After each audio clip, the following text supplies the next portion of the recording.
Good morning बच्चों। आज हम लोग परिमेय संख्या के चैप्टर में आगे पढ़ेंगे परिमेय संख्याओं का योग। ठीक है, तो 8.2 बनाने से पहले हम लोग सीखेंगे कि परिमेय संख्या का योग कैसे निकालें। ये बहुत ही आसान टॉपिक है। हम सभी ने शुरुआती क्लास में भी पढ़ा है, भिन्न का जोड़, भिन्न का घटाव, भिन्न का गुणा, भिन्न का भाग, पढ़ा है ना? Yes sir. तो यहाँ पर जो भिन्न का जोड़ है वही परिमेय संख्या के योग में आएगा। तो बहुत ही आसान टॉपिक है, लेकिन इसमें कुछ ऐसी चीजें हैं जो हमें समझना जरूरी है। ठीक है, तो सबसे पहले हम लोग समझते हैं कि परिमेय संख्या का योग, हमारा जो टॉपिक है जो हमें सीखना है वह है परिमेय संख्याओं का योग। परिमेय संख्याओं का योग, परिमेय संख्या से सभी लोग परिचित हैं।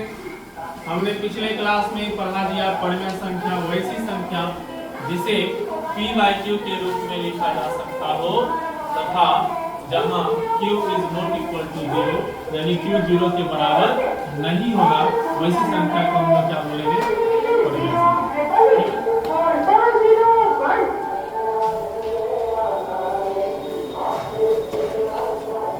जैसे अगर हम कोई संख्या लेते हैं 2/5,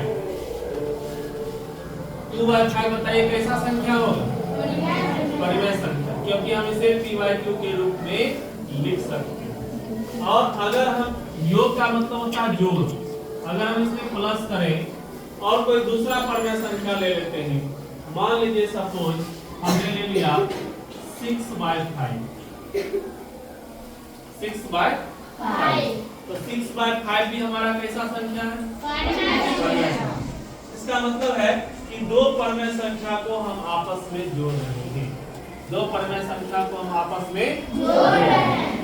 अब इसमें कंडीशन हमें देखना है कि अगर हर समान हो, अगर हर समान हो तब तो यह जोड़ बहुत ही आसान हो गया। यदि हर समान हो तब यह जोड़ क्या हो जाता है? क्यों आसान होता है? क्योंकि जब हर समान हो तो जो हर है वही इसका लघुत्तम आएगा। जैसे 5 और 5 का अगर लघुत्तम की बात करें कितना आएगा? 5, और 5 इकाई 5 एक बार में, और 1 से 2 को गुणा करेंगे तो क्या आ जाएगा? 2, प्लस एक 5 इकाई 5 1 से 6 में गुणा करेंगे क्या आ जाएगा? 6। अब बताइए 5 प्लस 2 कितना हो जाएगा? 8/5, 8/5। अब जो ये प्राप्त हुआ ये भी कैसा संख्या है? परिमेय संख्या। अर्थात एक चीज हम यहाँ सीख सकते हैं कि किसी भी परिमेय संख्या को आपस में जोड़ने से हमें परिमेय संख्या ही प्राप्त होता है। ये चीज हमें समझ में आ रहा?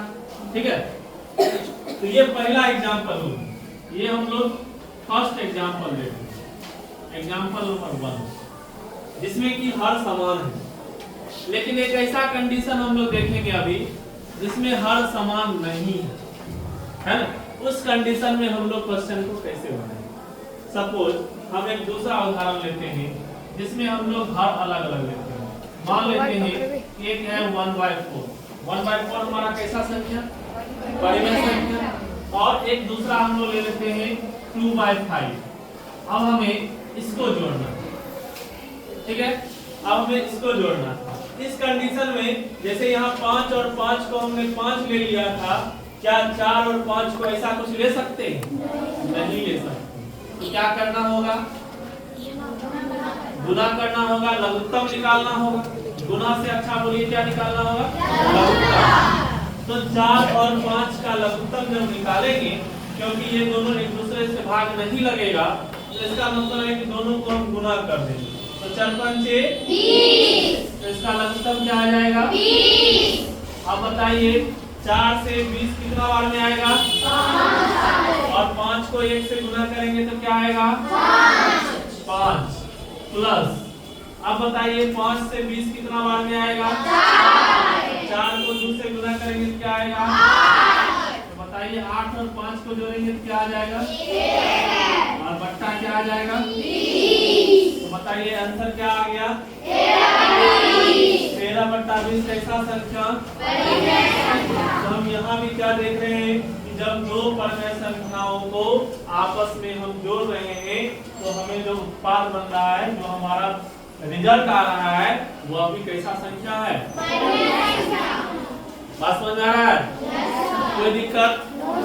चलिए, तो ये दूसरा कंडीशन होगी। अब एक कंडीशन और सीखेंगे, तीसरा। ये दो तरह का बताए, एक में हर समान बताए, एक में हर भिन्न बताए, ठीक है। अब तीसरा कंडीशन है कि हमने बोला नहीं, ऐसे नहीं होगा। तो ऐसा काम करो कि 2/5 है प्लस -1/8, हमको इसका बताए, क्योंकि 2/5 कैसा संख्या? और -1/8 कैसा संख्या? यह भी परिमेय संख्या है। यह भी कैसा संख्या है? माइनस में रहे उससे कोई फर्क नहीं पड़ता। हमने बताया कि केवल p/q के रूप में होना चाहिए। p हमारा निगेटिव भी हो सकता है, यानी माइनस में भी हो सकता है, q भी हमारा माइनस में हो सकता है, यानी नीचे वाला भी माइनस में हो सकता है, केवल नीचे 0 नहीं आना चाहिए। हमने परिभाषा में लिखाया था कि q जो है वो 0 के बराबर नहीं होना चाहिए। बाकी सब कंडीशन सही है। इस कंडीशन में यह एक परिमेय संख्या है। क्या है? परिमेय संख्या। अब अगर हम इसकी बात करें तो इसमें भी हमें घबराना नहीं है। बहुत बच्चे भिन्न का जोड़ तो बना लेते हैं सिंपल वर्ड, लेकिन कहीं माइनस देखते हैं या दशमलव देखते हैं तो उसको लगता है कि अब ये सवाल में है। तो माइनस और दशमलव से कहाँ डर लगता है? क्योंकि हम उसको समझ नहीं पाते। जब समझ जाएंगे तो बिल्कुल डर नहीं लगेगा। अब यहाँ पर हमें क्या करना, ध्यान से देखिए।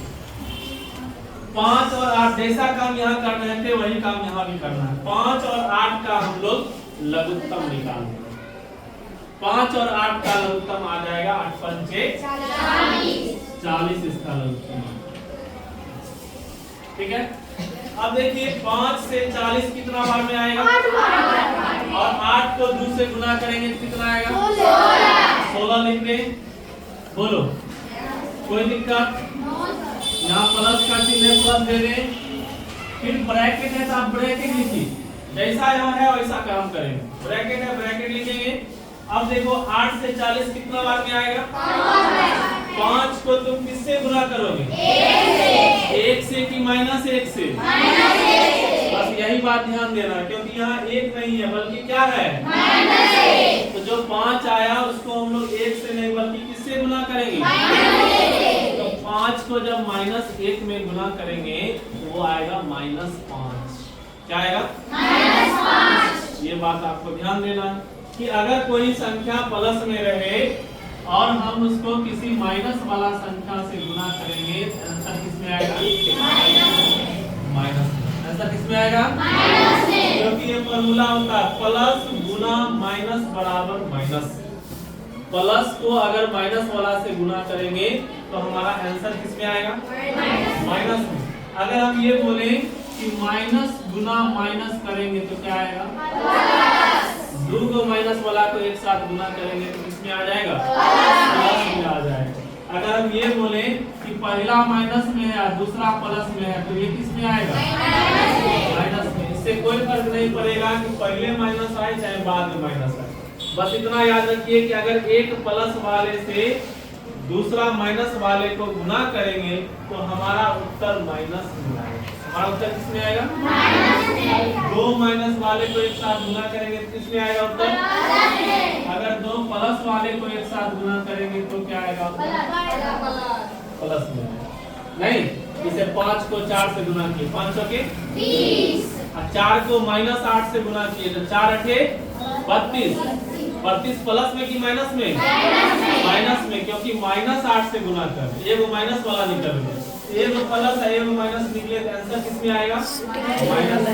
वही काम यहाँ हो रहा है कि 8 पंचे 40 5 बार में आया और 5 को हम लोग -1 से गुना करेंगे तो ये किसमें आ जाएगा बताओ? -5 आ जाएगा। अब देखो, अब यहाँ पर भी एक काम करना है। यहाँ पर अब क्या करना है ये ध्यान देना। हमको जैसे इसमें तो सिंपल जोड़ देते थे 5 8 जोड़ के 13 आ गया। लेकिन यहाँ क्या करना है इसको देखो, यहाँ है प्लस, क्या है प्लस। अब ब्रैकेट का मतलब हो गया गुना, ब्रैकेट के पीछे कुछ नहीं मतलब वहाँ क्या छुपा हुआ है गुना, और यहाँ क्या है माइनस। तो देखो प्लस गुना माइनस, प्लस गुना माइनस, बताओ प्लस गुना माइनस क्या होता है माइनस। तो बताओ 16 ये हो गया। अब प्लस गुना माइनस जब माइनस होता है तो ये पूरा मिलकर क्या बन जाएगा माइनस बन जाएगा ना।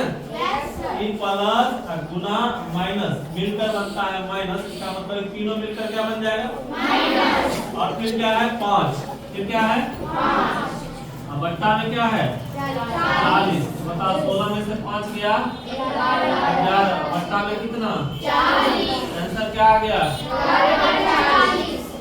बोलो समझ में आ रहा है। तो 3 अलग अलग कंडीशन समझाए, एक कंडीशन जो दोनों प्लस में था, एक कंडीशन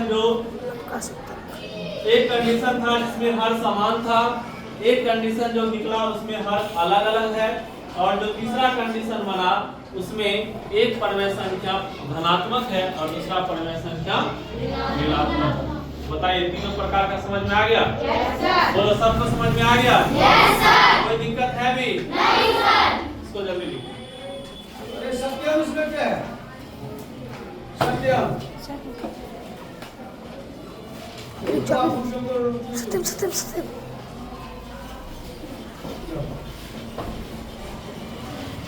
इसको जल्दी लिखो फास्ट।